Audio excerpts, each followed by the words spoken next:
I would say, give me and broaden my horizon of an understanding with regards to facilitation. Hello, hi. My name is Ahmad Helmi.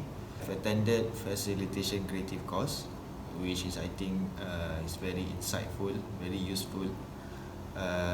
From this course, I learned what is the difference between facilitation and or facilitator and trainer, and I really like how the instructor, Mr. Hazrik,